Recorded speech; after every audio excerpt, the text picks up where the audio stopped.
नमस्कार, welcome to Ananda healing foundation. आज मैं भक्ति और CA Anand Kaku investment opportunities पे बात करने वाले हैं। तो सर प्लीज़ हमें बताइए कि कहाँ कहाँ इन्वेस्ट कर सकते हैं और आजकल क्या यूज़ करते हैं इन्वेस्टमेंट के लिए। हेलो भक्ति, हाय सर। आपने काफ़ी अच्छा क्वेश्चन रेज किया हुआ है कि इन्वेस्टमेंट हमें कहाँ करना चाहिए। आज निवेशक काफ़ी इंटेलिजेंट है, इनके पास में एवेन्यूज़ भी बहुत सारे हैं। पब्लिक जो होती है वो फिक्स डिपॉजिट्स में इन्वेस्ट कर सकती है, रिकरिंग डिपॉजिट्स में छोटा इन्वेस्टमेंट करना है तो रिकरिंग डिपॉजिट्स में भी करते हैं। फिर कुछ जमा पूंजी, नेशनल सेविंग सर्टिफिकेट्स हो गया, पीएफ हो गया, ठीक है, और कुछ रिस्क लेना चाहते हैं तो वो लोग शेयर्स में भी इन्वेस्ट करते हैं। ठीक है, तो एवेन्यूज तो हमारे पास में बहुत सारे हैं। हाँ। अभी आप किसके बारे में जानना चाहेंगे आज? मुझे एक बात बहुत इंटरेस्टिंग लगी कि आपने फिक्स डिपॉजिट को मेंशन किया है, क्योंकि अभी आजकल ट्रेंडिंग में म्यूचुअल फंड, एसआईपी और बहुत सारा आ रहा है, शेयर्स ये वो, बट अभी भी आपने फिक्स डिपॉजिट जो कि एक ट्रेडिशनल वे ऑफ इन्वेस्टमेंट है, आपने वो मेंशन किया है। आप उसको थोड़ा एलैबोरेट कर सकते हैं हमारे लिए? बिल्कुल। देखिए, इन्वेस्टमेंट में क्या होता है कि जब हम कोई इन्वेस्टमेंट करते हैं तो एक फैक्टर होता है रिस्क और दूसरा फैक्टर होता है रिटर्न। अगर हम सिर्फ रिटर्न के ऊपर फोकस करेंगे तो वो हमें नहीं चलेगा। रिस्क को भी हमें उतना ही ध्यान देना है, उतना ही इंपॉर्टेंस देना है जितना हम रिटर्न्स के लिए जाते हैं। आज अगर मैं बात करूं कि मेरे पास में 1,00,000 रुपया है, ठीक है, अगर मैं उसे इन्वेस्ट करता हूं और शेयर मार्केट में लगा देता हूं, बराबर, अगर आज जाके ही वो अगर मेरा शेयर लिया हुआ 5% डाउन हो जाता है, आज मार्केट, इंटरनेशनल मार्केट डाउन हो रहा है, ठीक है, तो 5,000 तो मुझे लॉस हो गया। यानी मेरा 1 लाख का इन्वेस्टमेंट डायरेक्टली 95,000 पे आ गया। तो आज के आज ही मेरा नुकसान हुआ। अभी 95,000 कब जाके 1,00,000 बनेगा, वही कब जाके 1,05,000 बनेगा, और वही कब 1,10,000 बनेगा। तो ये हुआ मेरा रिस्क। रिटर्न हो सकता है कि आज का इन्वेस्टमेंट बढ़ जाए, 3 दिन 4 दिन में मेरा शेयर्स का वैल्यू बढ़ जाए, तो हो सकता है मुझे 4-5 दिन में भी मुझे 5% का इंटरेस्ट मुझे मिल सकता है, ठीक है, बट उतना रिस्क लेना हो सकता है अप्रोप्रिएट हो या ना हो। तो इसलिए मैं चाहता हूँ कि लोग कुछ अपना part of the investment fix deposits में भी रखें। फिक्स डिपॉजिट्स में अगर हम बात करेंगे तो उसमें कॉलेबल, नॉन कॉलेबल, जी, तो आप एक्सप्लेन कर सकते हैं कॉलेबल और नॉन कॉलेबल? बिल्कुल। कॉलेबल एफडीज का मतलब ये होता है कि अगर मुझे प्री मैच्योर करना है, मैंने आज इन्वेस्टमेंट तो कर दिया, पर अगर हो सकता है कि मुझे 90 दिन में या कुछ टाइम के बाद मुझे मेरा ही फंड मुझे चाहिए, तो वो मैं एफडी में तोड़ सकता हूँ। अगर हम नॉर्मल लैंग्वेज में बोलेंगे तो एफडी उसके मैच्योरिटी के पहले ही तोड़ देना, उसे हम बोलते हैं प्री मैच्योरिटी। और नॉन कॉलेबल में ये होता है कि उसका टेन्योर जब खत्म होगा तब जाके हमें हमारा अमाउंट हमें मिलेंगे। मतलब नॉन कॉलेबल हम तोड़ नहीं सकते, उसका मैच्योरिटी होगा पीरियड के लिए रखा है, तो तभी ही हम लोग उसको, हाँ, पर कॉलेबल में इंटरेस्ट रेट कम रहता है और बैंक नॉन कॉलेबल में आपको इंटरेस्ट थोड़ा ज्यादा देती है, क्योंकि हम लोग उसको तोड़ नहीं सकते, क्योंकि हम उसे तोड़ नहीं सकते। बिल्कुल बराबर। ओके, आप हमें रेट्स बता सकते हैं कुछ? बिल्कुल।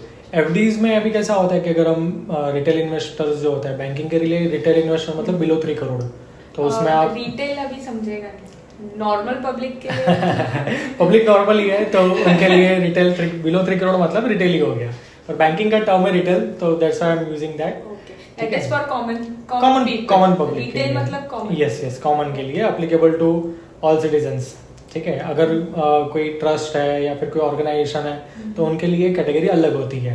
बल्क डिपॉजिट्स अगर लेते हैं अबाउट 3 करोड़, अबाउट 10 करोड़, कोई बैंक का होता है वो अबाउट 10 करोड़ बल्क में काउंट करते हैं, कुछ बैंक है वो अबाउट 3 करोड़ काउंट करते हैं, है ना, वैसा। तो नॉर्मल अभी पब्लिक के लिए रेट्स चल रहे हैं 7.25 से लेकर 7.7 तक। अलग अलग बैंक अलग अलग रेट्स प्रोवाइड कर रही है, अलग अलग टेन्योर के लिए प्रोवाइड कर रही है। कुछ बैंक के स्पेशल रेट्स अभी जैसे कुछ चल रहा है 333 डेज के लिए, 336 डेज के लिए। कुछ बैंक है जैसे बैंक ऑफ इंडिया, वो 666 डेज के लिए दे रही है, तो उसमें 7.35 रेट है, ठीक है।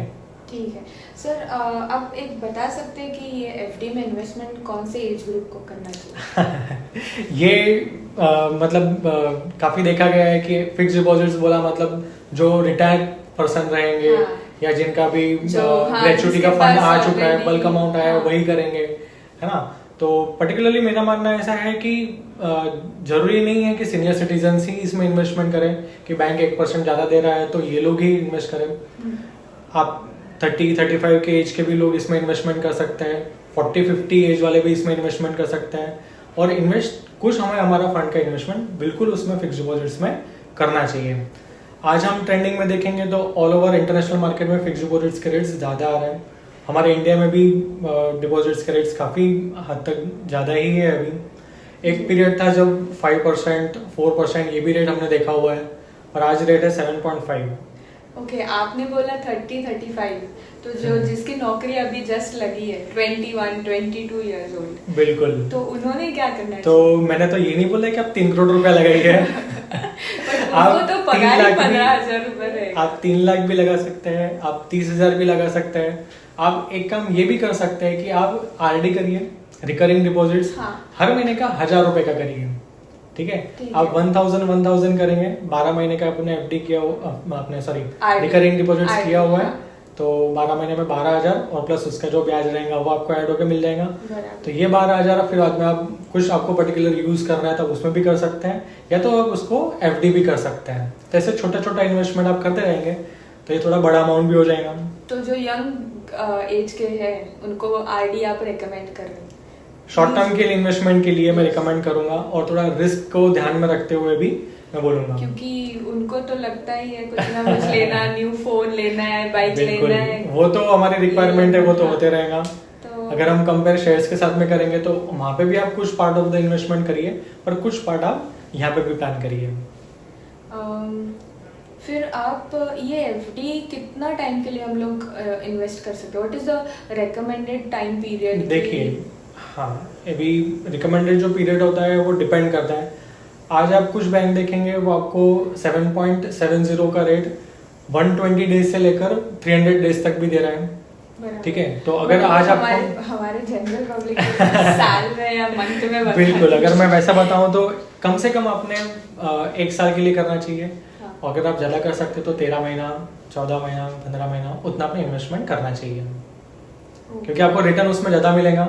और उसमें एक फैक्टर ये होता है कि इंटरेस्ट का जो रेट बोला हुआ है अगर समझ लीजिए 7.5 आपको रेट मिल रहा है पर एनम का, तो बैंक ये इंटरेस्ट जो है वो कंपाउंड करता है। कंपाउंड मतलब ब्याज पे जो ब्याज आपको मिलता है ना, हाँ। वो वाला, तो वो क्वार्टरली कंपाउंड होता है। तो एक्चुअली अगर हम रिटर्न देखने जाएंगे तो 7.5 का हमें थोड़ा ज्यादा मिलता है, 7.87 तक हमको रेट समझ में आता है अगर हम कंपाउंडिंग करके उसको देखेंगे तो। ओके, मतलब 1-2 साल तक हम लोग एफडी कर सकते हैं? 1 से 2 साल तक, बिल्कुल। तब तक आपको आगे का ट्रेंड भी समझ में आएगा कि हाँ। रेट बढ़ रहा है, कम हो रहा है। पर कोई लोग 10 साल के लिए करते हैं, तो इज इट 10 साल बहुत बड़ा लंबा पीरियड है, और बैंक आपको ये वाला रेट आपको देगा भी नहीं। 10 साल अगर आप 10 साल का एफडी करेंगे तो बैंक आपको 5% या 6% पे रेट पे आपको आपका डिपॉजिट लेगा।